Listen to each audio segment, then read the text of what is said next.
হারিস চৌধুরীর মৃত্যু রহস্যের জট খুলতে চান তার মেয়ে সামিরা তানজিন। এজন্য দ্বারস্থ হন হাইকোর্টের, করেন রিট আবেদন। এতে হারিস চৌধুরীর কবর থেকে দেহাবশেষ নিয়ে ডিএনএ পরীক্ষার আদেশ দিয়েছেন আদালত।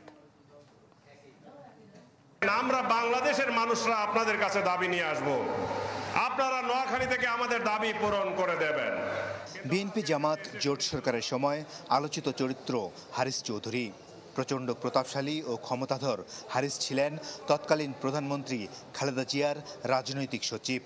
1-11-এর রাজনৈতিক পট পরিবর্তনে আর খুঁজে পাওয়া যায়নি হারিস চৌধুরীকে। ঢালাইয়ে দৃঢ়তা, নির্মাণে নিশ্চয়তা, প্রিমিয়ার সিমেন্ট, ঢালাইয়ের রাজা। গেল বছর হঠাৎ করেই ফের আলোচনায় আসে হারিস চৌধুরীর নাম। একটি জাতীয় দৈনিকের খবর, দেশ ছেড়ে পালাননি তিনি। পরিচয় গোপন করে থাকতেন রাজধানীর পান্থপথের একটি বাসায়। মারা যান ঢাকাতেই, দাফন হয় সাভারে। তবে কোনো গণমাধ্যম সংবাদ প্রচার করে লন্ডনে মারা গেছেন তিনি। বিষয়টি নিয়ে বৃহস্পতিবার হাইকোর্টে রিট করেন হারিস চৌধুরীর মেয়ে। হাইকোর্ট কবর থেকে মরদেহ তুলে ডিএনএ পরীক্ষার নির্দেশ দেন।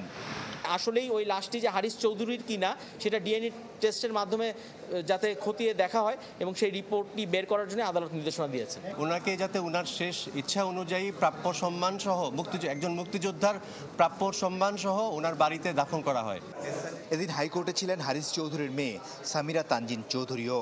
বলেন, বাবার মৃত্যু নিয়ে আর প্রশ্ন শুনতে ভালো লাগে না তার, তাই এ আবেদন।